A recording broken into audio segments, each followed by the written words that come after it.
શિસ્ત, ક્ષમા અને કરુણા એટલે શિક્ષક કહેવાય। આવા જ શિક્ષક એટલે કે દિલીપભાઈ અકવાલિયા, જેમણે સુલતાનપુર શ્રી કન્યા શાળામાં 10 વર્ષ આચાર્ય તરીકે પોતાની ફરજ નિષ્ઠાથી નિભાવી। આચાર્ય તરીકે કહીએ તો શ્રી કન્યા શાળાને પ્રગતિશીલ શાળા બનાવવામાં મહત્વનું યોગદાન હોય તો દિલીપભાઈ અકવાલિયાનું કહી શકાય। તેમના અસાધારણ નેતૃત્વ અને સમર્પણને કન્યા શાળા પર અમિટ છાપ છોડી દિલીપભાઈના કાર્યકાળ દરમિયાન વિદ્યાર્થીઓ, શિક્ષકો અને સ્ટાફની દ્રષ્ટિ, ઉત્સાહ અને કરુણતાથી પ્રેરિત કર્યા। શ્રેષ્ઠતા પ્રત્યેની તેમની અતૂટ પ્રતિબદ્ધતાએ શાળાના ધોરણોને ઉન્નત કર્યા અને શ્રેષ્ઠ વાતાવરણને પ્રોત્સાહન આપ્યું। શાળાની પ્રગતિમાં નેતૃત્વ મહત્વપૂર્ણ રહ્યું। સ્કૂલ્સ ઓફ એક્સલન્સ ત્યારબાદ પીએમ શાળા સુધીની સફરમાં તેમની ભૂમિકા મહત્વની રહી। ત્યારબાદ અભ્યાસની પ્રવૃત્તિઓમાં વિદ્યાર્થીઓની ભાગીદારીમાં હંમેશા વધારો કર્યો। વિદ્યાર્થીઓ, શિક્ષકો અને સ્ટાફને પ્રોત્સાહિત કરવાની તેમની ક્ષમતાએ સકારાત્મક અને શાળા સંસ્કૃતિનું નિર્માણ કરવામાં સફળ રહ્યા। તારીખ 1/1/2025ના રોજ શ્રી પીએમ શ્રી કન્યા શાળાના મેદાનમાં દિલીપભાઈ અકવાલિયાનો ભવ્ય રીતે વિદાય સમારંભ તેમજ શુભેચ્છા કાર્યક્રમ ગામ લોકો દ્વારા ઉજવવામાં આવ્યો હતો। શિક્ષકની બદલી થતા ગ્રામજનોએ ભારે હૈયે વિદાય આપી હતી। તેમની કામગીરી અને સ્વભાવના કારણે ન માત્ર શાળામાં પરંતુ આખા સુલતાનપુર ગામમાં લોકપ્રિય શિક્ષક હતા। સરકારી શાળામાં આવા શિક્ષકની વિદાયથી ગામને મોટી ખોટ પડી છે તેમ કહી શકાય તો ખરું। આ કાર્યક્રમમાં ગામના આગેવાનો, રાજકીય આગેવાનો તેમજ બાળાઓ, વાલીઓ બહોળી સંખ્યામાં હાજર રહ્યા હતા અને આચાર્ય દિલીપભાઈને શાલ ઓઢાડીને સન્માનિત કર્યા હતા। બાળાઓ દ્વારા સ્વાગત ગીત રજૂ કરીને આવેલા મહેમાનોનું સ્વાગત કરવામાં આવ્યું હતું અને વિદાય ગીત ગાઈને ભીની આંખે આચાર્યને વિદાય આપી ત્યારે ભાવુક દ્રશ્યો સર્જાયા હતા। પીએમ શ્રી કન્યા શાળાના શિક્ષક સ્ટાફ દ્વારા આચાર્ય દિલીપભાઈને શિલ્ડ આપીને સન્માનિત કરવામાં આવ્યા હતા। આચાર્યની બદલી તેમના વતન દારિયા થતા સુલતાનપુર આચાર્ય તરીકે વસંતબેન પારખિયાની નિમણૂક કરવામાં આવેલી હતી। સુલતાનપુર ગામ લોકોએ આચાર્ય દિલીપભાઈ અકવાલિયાને શુભેચ્છા આપી હતી।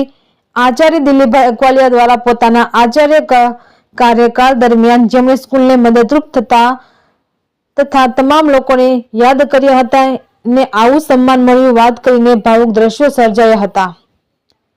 તમામ સન્માન કરેલા વ્યક્તિઓના આચાર્ય દ્વારા આભાર માનવામાં આવ્યો હતો। સમસ્ત આયોજનના સહભાગી બન્યા રાજુભાઈ ડાંગર, ઉપપ્રમુખ જિલ્લા પંચાયત રાજકોટ, કચરાભાઈ વૈષ્ણવ સહકારી મંડળી પ્રમુખ સુલતાનપુર, નાથાભાઈ ગોંડલિયા, હિતેશભાઈ ગોંડલિયા, નાગજીભાઈ વાછાણી, દિવેશભાઈ કાછડિયા, ઘનશ્યામભાઈ વોરા, રમેશભાઈ કચ્છી, ચેતનભાઈ વાછાણી દ્વારા સમસ્ત આયોજન કરવામાં આવ્યું હતું। આચાર્ય દિલીપભાઈ દ્વારા સ્કૂલની તમામ બાળાઓને ટિફિન બોક્સ આપવામાં આવ્યા હતા। સુલતાનપુરથી ગ્રામ પંચાયતના સભ્યો, પીએસઆઈ કાકડિયા, જૂથ સેવા સહકારી મંડળીના સભ્યો, માજી સરપંચ કાકુભાઈ વાસાણી, કુમારશાળા સ્ટાફ, હાઈસ્કૂલ આચાર્ય દિનેશભાઈ પરમાર, નીરુભાઈ વૈષ્ણવ, વિઠ્ઠલભાઈ વૈષ્ણવ, તાલુકા પ્રાથમિક શિક્ષણ સંઘના પ્રમુખ જયપાલસિંહ જાડેજા, પીપીઓ કાંતિભાઈ આસોદરિયા, ચંદુભાઈ બોરડ, વિપુલભાઈ ગોંડલિયા તેમજ નિવૃત્ત આચાર્યો, શિક્ષકો, ગામના ડોક્ટરો, આજુબાજુના ગામના શિક્ષકો, માતાઓ, વડીલો, બાળાઓ બહોળી સંખ્યામાં હાજર રહ્યા હતા ને કાર્યક્રમના અંતે ભોજનનું આયોજન કરવામાં આવ્યું હતું।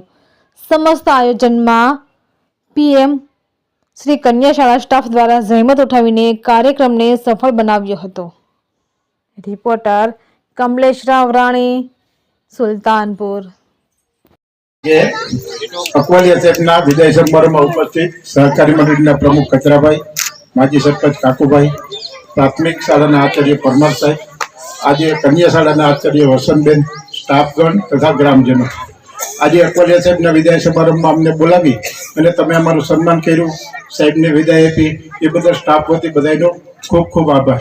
રહી વાત બીજી અકવાલિયા સાહેબની, તો આ એક પ્રાથમિક શાળાને અકવાલિયા સાહેબે તીર્થધામ બનાવ્યું હતું કે બાળકોનો તો વિકાસ થતો હતો પણ સમસ્ત ગામ, સમસ્ત સમાજ એક જોડાઈ અને સાહેબ ભેગું રહેતું હતું। મેં જોઈ છે અહીંયા 3500 થી 4,000 માણસોની સંખ્યા થતી હતી।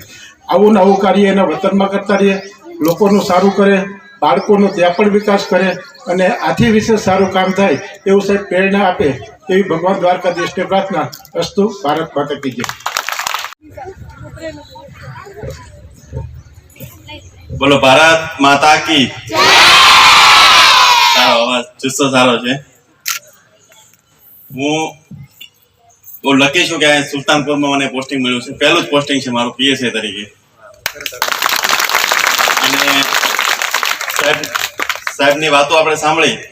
મને તો એટલો બધો, હું નવો છું એટલે ખબર નથી, પણ સાહેબે આ કચ્છી સાહેબ મને આમંત્રણ આપવા માટે આવ્યા હતા કે ભાઈ એક વખત એનું આ થઈ ગયું છે કે શું કહેવાય, આ શાળા તરફથી સન્માન થઈ ગયું છે, પાછું આપણે રાખવું છે એમ. તો એનામાં કંઈક એવું હશે તો જ આવું કર્યું હોય. હું પણ એવું વિચારું છું ભાઈ હું અહીંથી જાઉં ત્યારે આવું આપણું કંઈક થાય એમ. કાર્યક્રમ આપણે એમ, કારણ કે આવું સન્માન બધાને મળતું નથી એમ. બસ એટલું જ કહીશ કે વધારે આપણે અહીંનો કંઈ ખાસ અનુભવ નથી એટલે વધારે નહીં કહું. અસ્તુ. ભારત માતા કી જય. દિલીપભાઈ અકવાલિયાના વિદાય સમારંભમાં ઉપસ્થિત રાજુભાઈ ડાંગર, કચરાભાઈ વૈષ્ણવ, મંચસ્થ સર્વ આગેવાનો, બહારગામથી પધારેલા મિત્રો, સ્ટાફ મિત્રો અને વિદ્યાર્થીઓ, દિલીપભાઈ અકવાલીએ આ શાળાને નવા નવા પ્રયોગો દ્વારા એક ઓર જ ઊંચાઈ આપી છે. હું તો વારંવાર બધા કાર્યક્રમમાં હાજર હોય ત્યારે દિલીપભાઈ પાસે કંઈક ને કંઈક નવા પ્રયોગો હોય છે, જે એ ભૂતકાળમાં જ્યારે પ્રાઇવેટ સ્કૂલમાં હતા એના જે અનુભવ છે એ એણે આ સ્કૂલની અંદર ખૂબ જ બધા બાળકોને લાભ આપ્યો છે. અને એની બાળાઓ પણ જુદી જુદી જે સ્પર્ધાત્મકમાં જે જયપાલભાઈએ વાત કરી એ જે અવ્વલ નંબર મેળવ્યો છે એ બાળાઓ પણ પ્રશંસાને પાત્ર છે. અને દિલીપભાઈ પણ આ શાળા છોડી જ્યારે દાળિયા મુકામે પોતાની જન્મભૂમિમાં જઈ રહ્યા હોય તો હવે જન્મભૂમિનું ઋણ અદા કરવા માટે જ્યારે જઈ રહ્યા છે, સુલતાનપુરને તો ખોટ ચાલશે જ, પણ એમની જન્મભૂમિમાં જઈ રહ્યા છે તેની પણ આપણે એમને શુભેચ્છા પાઠવીએ. જય હિન્દ.